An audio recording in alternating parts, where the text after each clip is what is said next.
আসসালামু আলাইকুম রহমতুল্লাহ। আজকের ভিডিওর আলোচনায় যেটা প্রথম প্রবলেম সেটা হলো পলিটিক্স অফ ভোট। এই কথাটার অনেক রকম অর্থ আসতে পারে। আমি যে অর্থটা বলবো সেটা অনেকটা আপনারা রিলেট করতে পারবেন। মনে করেন আপনি দল এ অথবা দল বি। আপনি যদি দল বি এর হয়ে থাকেন, আপনি অবশ্যই এটা চিন্তা করবেন যে আপনি ইউনিয়ন পরিষদ চেয়ারম্যান হয়ে গেলে অথবা আপনি উপজেলা পরিষদের চেয়ারম্যান হয়ে গেলে আপনার যারা জনগণ হবে তারা অবশ্যই আপনার দলের অর্থাৎ বি দলের। আপনি ব্যক্তি হিসেবে না করলেও অনেকে এই জিনিসটা করবে যে আমি বি দলের অর্থাৎ এ দলের যারা আছে তারা অবশ্যই আমাকে ভোট দেয়নি, আমার বি দলের যারা আছে অবশ্যই তারা আমাকে ভোট দিয়েছে, অর্থাৎ এ দলভুক্ত যারা তারা আমার জনগণ না, আমি তার প্রতিনিধি না। এই মানসিকতা মাথায় রেখে আপনি যদি পাবলিক সার্ভিসে আসেন সেক্ষেত্রে জনগণ সকল সুবিধা পাবে না। এটা স্থানীয় স্বায়ত্তশাসিত সরকারের অনেক বড় একটা সমস্যা। এটার সাথে স্বজনপ্রীতি জড়িত, এটার সাথে জড়িত দলের প্রতি বেশি সুযোগ সুবিধা আনা, দলের জন্য বেশি কিছু করা অথবা দলকে সর্বোচ্চ সুযোগ সুবিধা দিয়ে অন্য একটা দলকে অন্য একটা গোষ্ঠীকে বঞ্চিত রাখা। আরেকটা প্রবলেম হচ্ছে মনোপলিস্টিক ডমিনেন্স। এটার কথা হচ্ছে এরকম যে আপনি একচেটিয়াভাবে যদি চিন্তা করে ফেলেন আপনি চেয়ারম্যান হয়ে গেছেন, আপনার যে অধস্তন মেম্বাররা আছে ইউপি মেম্বার তাদেরকে আপনি গ্রাহ্য করবেন না, তাদের কথা শুনবেন না, তাদের সাথে আলোচনা বৈঠকে বসবেন না, তাদের সাথে আলোচনা যদি করেনও তাদের সাথে সব কথা শেয়ার করবেন না, নিজে নিজে প্রত্যেকটা সিদ্ধান্ত নেবেন। এ ধরনের কাজ করতে গেলে আপনার এই স্থানীয় সরকার ব্যবস্থাতে অনেক সমস্যা হবে। বাংলাদেশের বহুল আলোচিত যে সমস্যা সেটা হচ্ছে জেন্ডার ডিসক্রিমিনেশন। জেন্ডার ডিসক্রিমিনেশনের বিষয়টাও স্থানীয় স্বায়ত্তশাসিত সরকারে আলোচিত হয়ে থাকে। আমাদের যে মহিলা মেম্বার থাকেন তাদের ক্ষেত্রে এরকমটা হয়ে থাকে, তারা তাদের কাজটা স্বাধীনভাবে করতে পারে না। অধিকাংশ সময় এমন হয়ে থাকে যে তাদের হাজব্যান্ডকে দিয়ে কাজ করানো হয়, তাদের হাজব্যান্ড নিজ দায়িত্বে কাজ করেন। মাঠ পর্যায়ে মহিলা ইউনিয়ন পরিষদ সদস্যকে তেমন দেখা যায় না। কখন দেখা যায়? নির্বাচনের আগে দেখা যায়, নির্বাচনের পরে দেখা যায়, অথবা নির্বাচনের ওই দিনটাতে দেখা যায়। তাছাড়া যেহেতু তাকে দেখা যাচ্ছে না তার মানে হয় তিনি কাজ করেন না অথবা তাকে করতে দেওয়া হয় না। এটা তো খুবই একটা রেয়ার ধরনের ঘটনা। যদি কেউ কাজ করে থাকে তার মানে অধিকাংশ ক্ষেত্রে তো কেউ ফাঁকি দিবে না ইচ্ছা করে, অবশ্যই সেখানে কোনো না কোনো সমস্যা আছে।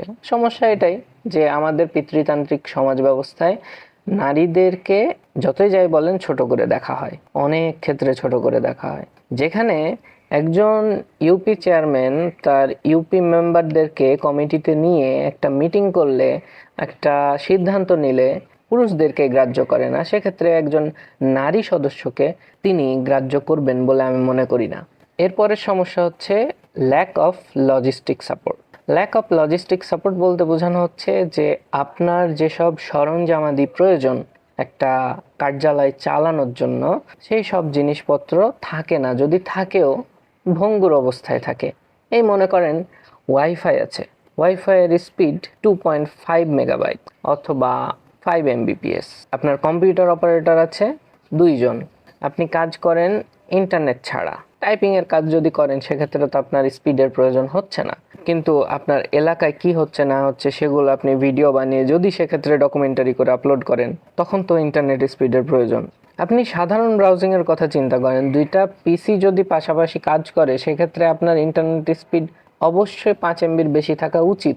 কেন থাকা উচিত? কারণ স্বভাবতই পার্সোনাল কম্পিউটার অনেক বেশি ইন্টারনেট টানার চেষ্টা করে, তার ডিসপ্লে বড়, তার ফাইল টানার ক্যাপাসিটি বেশি, তার সেই ডিভাইসের ক্যাশ মেমোরি যেটা সেটা মোবাইলের ক্যাশ মেমোরির চাইতে বেশি, তাই কি না? আমি যদি ভুল না বলে থাকি। সেক্ষেত্রে আপনার লজিস্টিক সাপোর্টটা প্রয়োজন। এটা কে দিচ্ছে না? সেন্ট্রাল গভর্নমেন্ট দিচ্ছে না বা দিতে ব্যর্থ হচ্ছে কোনো কারণে।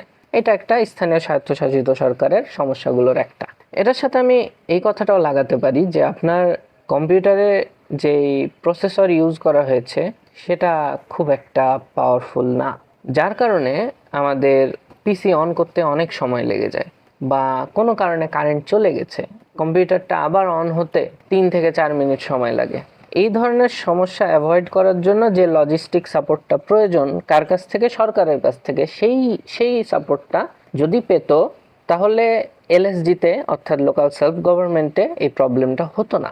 গত ভিডিওতে আলোচনা করেছিলাম আর এই ভিডিওতে কিছুটা টাচ দিয়েছি, সেটা হচ্ছে বাজেটিং উইদাউট পিপলস পার্টিসিপেশন। আপনি যে জনগণের প্রতিনিধি, তাদের সাথে যদি আপনি ডিসকাস না করেন যে আপনার বাজেট কত এসেছে, কোথায় খরচ করবেন, বা আপনাদের কি কি প্রবলেম আমাকে জানান, সেক্ষেত্রে জনগণের সাথে তো আপনার সম্পৃক্ততা থাকছেই না। আপনি হয়তো পরবর্তী ইলেকশনে স্বাভাবিক ভোট পাবেন না যদি না চুরি করেন। অর্থাৎ এটাও একটা সমস্যা। মনে করেন বাড়িতে আপনারা 3 সন্তান আছেন, আপনার মায়ের কাছে বাজেটগুলো অডিট করা হয় আর বাবার কাছে গিয়ে প্রস্তাবটা দেওয়া হয়। আপনার বাবা আপনার মাকে সেই প্রস্তাবনাটা নিয়ে ওই পরিমাণ বাজেটের অর্থ দিয়ে দেয় সংসার চালানোর জন্য। আপনি যদি বলেন আপনার একটা কম্পিউটার লাগবে এই মাসে, আপনার সাংসারিক বাজেট হবে 70,000 টাকা, অন্যান্য খরচ প্লাস একটা কম্পিউটারের খরচ। কিন্তু আপনি এই জিনিসটা জানানোর পর আপনার মা অর্থাৎ ইউনিয়ন পরিষদ চেয়ারম্যান উনি কি করলেন, আপনার কম্পিউটারের এই হিসাবটা নিলেন না এখানে। অথবা আপনার লাগবে একটা কম্পিউটার, উনি লিখলেন 3টা কম্পিউটার। অথবা আপনার 3টা কম্পিউটার লাগবে, উনি লিখলেন একটা কম্পিউটার। প্রবলেম হচ্ছে তো, তাই না? আপনার যদি অতিরিক্ত কম্পিউটার আসে, সরকারের ক্ষতি, অর্থাৎ কেন্দ্রীয় সরকারের ক্ষতি, তাদের রাজস্বের ক্ষতি। আর যদি একটা কম্পিউটার আসে, আপনার 3টা প্রয়োজন হয়, সেক্ষেত্রে আপনার লজিস্টিক সাপোর্টে ঘাটতি দেখা যাবে। এইখানেও প্রবলেম। আশা করি 3টা ভিডিওতে আমি কভার করতে পেরেছি যে আমাদের স্থানীয় স্বায়ত্তশাসিত সরকারে কি কি সমস্যা আছে। এই সকল সমস্যা যদি আমরা সমাধান করতে পারি, তাহলে আশা করা যায় আমাদের আগামীতে যে স্থানীয় স্বায়ত্তশাসিত সরকার নির্বাচন হবে সেটা অবশ্যই সফল হবে ইনশাআল্লাহ। সাথে থাকার জন্য ধন্যবাদ। আসসালামু আলাইকুম রহমতুল্লাহ।